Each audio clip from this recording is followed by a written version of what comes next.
Hello everyone! Welcome back to my YouTube channel. This is Madge, and for today's video, meron akong sa inyo bagong i-share kung paano ba tayo kikita sa mga ating Google accounts or mga dummy or ninja accounts gamit ang ating Google. And of course, check natin kung okay ba to or hindi. And of course, kung paano ba gawin ito at paano tayo kikita talaga ito step by step. And of course, ano ba makikita natin pros and cons of this kind of earning. Don't forget to join my road to 10,000 subscribers here in my YouTube channel and of course sa aking Facebook page as well. Marami akong exciting more upcoming prizes and huwag natin patagalin pa. Pag-usapan niya natin ito in 5, 4, 3, 2, 1. Let's go guys!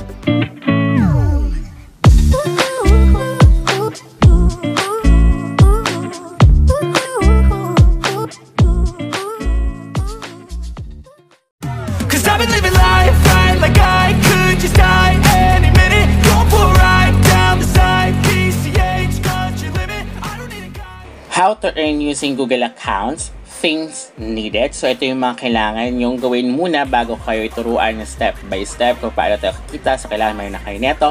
Of course, different Gmail accounts at least 2 months old or pataas guys. Mas better kung mas mataas na siya guys or mas matagal na. And of course, verified Tonic, GrabPay, Maya, or PayPal accounts, at least 60 to 200 pesos. Meron kayo maintaining balance dyan, guys. And of course, you have GCash account for your payout. So later on, lahat yan i-discuss ko kung bakit kailangan nyo lahat yan, guys. Ito, susunod natin is optional lang. Kung meron kayong own computer o laptop, much better. Pero you can rent naman kasi the PC. So, paano yung rental? So, later on, i-discuss ko yan din sa inyo, guys. And of course, kapag meron kayong own laptop, kailangan mag-download ng AnyDesk application, then install it para yung ating admin or team leader, sila yung magsiset up ng inyong account. And of course, kailangan nyo at least 5 Mbps na stable internet connection para smooth yung pag-run ng inyong Google Ads na ilalagay dyan. Ngayon, how to earn using Google account is learning step by step. Guys, ituturo ko na sa inyo. Of course, ating day 1 or step 1, guys, mag-initial setup yan, then tap the account. So, initial setup, so ibibigay nyo yan dapat yung your Tonic account or any desk account if you have your own laptop yan, guys, ha. And ito yung things you need to know na kailangan sa team leader nyo lang ito ibibigay or sa admin para to be secure. Kasi AnyDesk, of course, ang AnyDesk kasi yan yung parang pwede silang gumalaw sa inyong laptop o nasa screen nyo, guys. So, kailangan talaga is i-accept nyo lang yung team leader or your admin for your security as well, guys. And of course, if you don't have a laptop, bahala na dyan is your inviter or the TL or the admin na magbibigay sa inyo. Pero kailangan nyo be patient kasi maghihintay kayo dyan, guys. Of course, kailangan yung Tonic, PayPal, Maya, or GrabPay, meron yung maintaining balance kung anong dyan yung pipiliin nyo, guys. So, ako pinili ko is Tonic. So, naglagay ako ng, instead of 60 pesos, 100 pesos ilagay ko. So, different accounts, different yung kung magkano. And then, I have my own laptop. So, dinownload ko yung AnyDesk. Of course, hindi ko pwede ipakita sa inyo yan. Kaya binilord ko. Kasi, syempre, kapag ano yan, nilagay nyo yan sa AnyDesk, pwede nyo ma-access yung aking kung i-accept ko. So, ganun siya, guys. So, pwede nyo na nilagay ng password yung AnyDesk nyo so hindi nyo ma-access ng iba. So, it's up to you yan, guys. Of course, much better kung dami account. Kasi kung dami account, guys, yan kasi, tatanggalin nila yan sa mga other connection kung nakakonect yan sa other devices. Kaya mas okay yung kung dami account kaya sa main account nyo, guys. At least yung dummy account, hindi nyo naman siya masyadong ginagamit. Pang ninja account nyo lang siya or pang dagdag lang siya. So, something like that. So, at least 2 months old yon. Much better kung mga 3 months, 4 months old, ganun na siya katagal o mas matagal pa. And then, once na complete na kayo, then nakasign na kayo, pwede dito kayo ilalagay sa setup list. So, ito yung setup. So, initial setup, yun yung day 1. And then, hintayin nyo lang makamp siya. Yung client kasi magka-camp. So, once na in-accept niya si team leader o si admin, i-accept niya lang si the client para siya magka-camp kasi siya maglalagay ng Google Ads or the campaign for your account, guys. And then of course, Sunday wala silang run. So, Monday to Saturday lang. Pero Sunday, pwede sila mag-billing or mag-set up. And now, for the step 2 or day 2, kinabukasan na yan, guys. So, ibibilling na yan. And then, kapag okay siya and hindi suspended ang inyong account or yung Google Ads account, is pwede kayo mag-run in the evening. So, ito yung mga kailangan nyo once na ibibill na siya. Of course, kapag hindi siya nasuspend, so itutuloy yan for the next stage, which is ibibill siya again ni admin or the TL. So, ibibigay yung virtual number nyo. Kung GrabPay yan, virtual number ng GrabPay, Tonic, something like that. And of course, kay admin or kay personal message siya, guys. Personal message or direct message, guys. Kasi kung ilalagay nyo sa group, as you can see, meron tayo nakita sa group. So, yun. And then, of course, input niya yung street address, of course, the other details of yours. At ilalagay lang yan sa inyong Google settings or may Google personal details, guys. So, sa'yo pa rin naman yan, guys, your Google account. So, ilalagay niya lang yun kasi kailangan magtugma kung ano yung ginagamit nyo.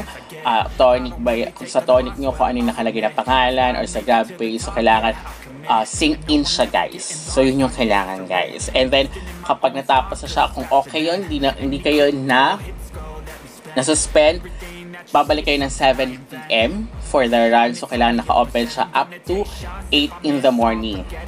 So, now, yun nga, mag-run na kayo account. And then, kinabukasan, ito yung day 3. So, i-wait nyo na lang yung result. So, sa result, meron kayong kung successful ba siya, kung marami yung failed run, or burn ads, or under review, or still running, guys. So, here, kapag kinabukasan siya, so kailangan naka-open siya hanggang 8 in the morning or until na ma-check siya. And then, as you can see nga sa yung other screen, guys, ayan, kung may failed run, as you can see, failed run yung akin. This is my dummy account, John Patrick. So, failed run ako, at least meron akong 500 pesos, pero may failed run na 1,000, magiging successful lang yan pag 1,500. So, as you can see, sa pinakababa yung Google Ads Word PH, so andyan yan nakalagay kung ilang kang ad cost. Malalaman nyo yan, guys, once na lumabas na yung ad cost sa inyong account. Kung 100,000 yung ad cost nga, possible yan yung makuha nyo yung 7,000, which is may nakuha yung successful run, yung 1,500. So, you can check the kung magkano, and then kung mag-rent kayo, hati kayo, and then the inviter magkakaroon din kung magkakaroon kayo ng invites. Of course, kung i-rent nung walang PC or laptop yung invites mo, pwedeng parentahan yun sa inyo, guys. So, pwedeng ganun, guys. And then, kapag nag-offline yan, possible na ma-burn yung ads nyo without pay, pero pwede naman din with pay. It depends sa burn ads na makikita yan, guys. Kaya dapat make sure na naka-open siya at nakatanggal yung inyong screen lock para hindi siya mamatay, kasi pwede nyo naman siyang tulugan din kasi syempre madaling araw yan, o pwede nyo naman siya nakakanto kasi kapag babantayan nyo, guys. So yan, kapag still under review or still live pa rin siya, naka-zero pa rin yung ad cost nga, so i-continue nyo ng later that evening as well.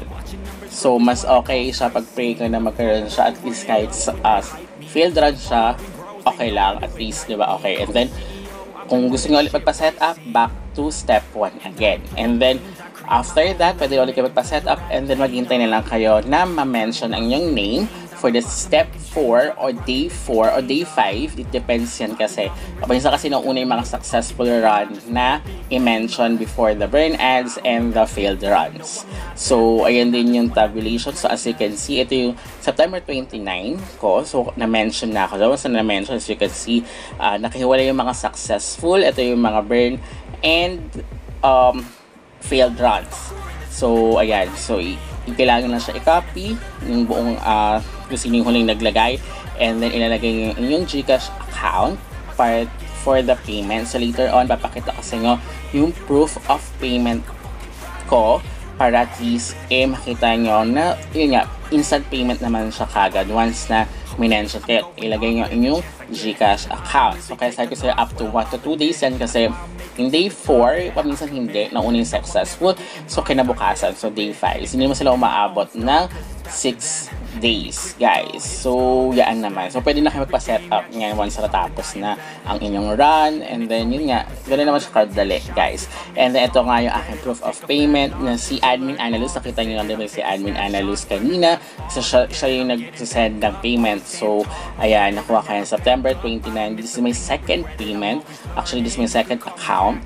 Actually, sumali na ako dito way back 2020 at 2021.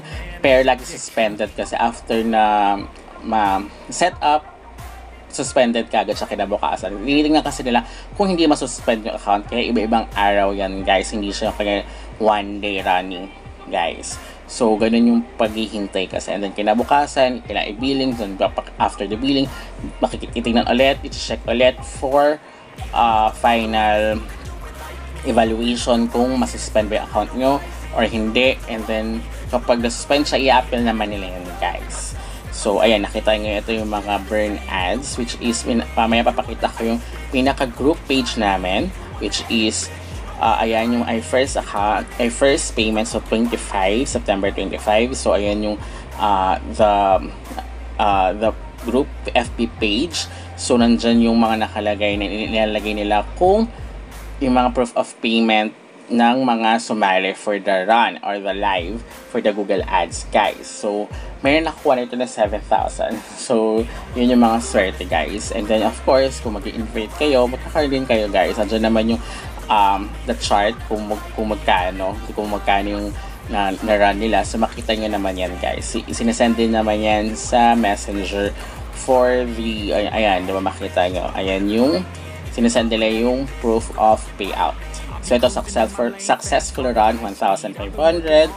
And then, so on and so on. So, later, makita nyo dyan yung iba na may mga 7,000, 6,000. So, yun yung mga depende kasi yan sa ads or sa ilalagay na parang product sa inyong pinapa-ads dun sa product, guys. So, ang na-encounter ko pa lang is mga shorts and then the chair. So, paminsan kasi kapag mabagal yung internet connection nyo, kadalasan nag-fail talaga or nag-burn ads. Paminsan nag-offline. So, much better na hindi mangyari yun, guys. Kasi pag nangyari yun, mahihirapan. So, ito yung mga, yan yung TL ko, si Joy Malila. So, siya yung nag-invite sa akin. So, may mga under nga na successful 1,500, 1,500.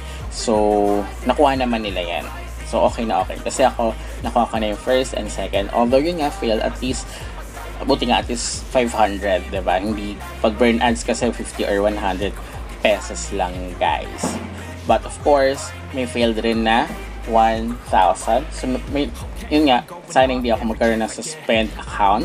Kasi syempre, mahirap kapag suspend account, you need to set up again. So, back to day 1 or step 1 yung gagawin ulit, diba? So, mas okay na ma-maximize yung mga dummy accounts. So, yung mga dummy accounts naman is okay lang naman siya, guys. Para at least hindi main account. Kasi pag main account, syempre yun yung laging ginagamit natin. And of course, andyan yung mga private messages, emails natin. So, mas okay kapag dummy ang inyong ilalagay or gagamitin.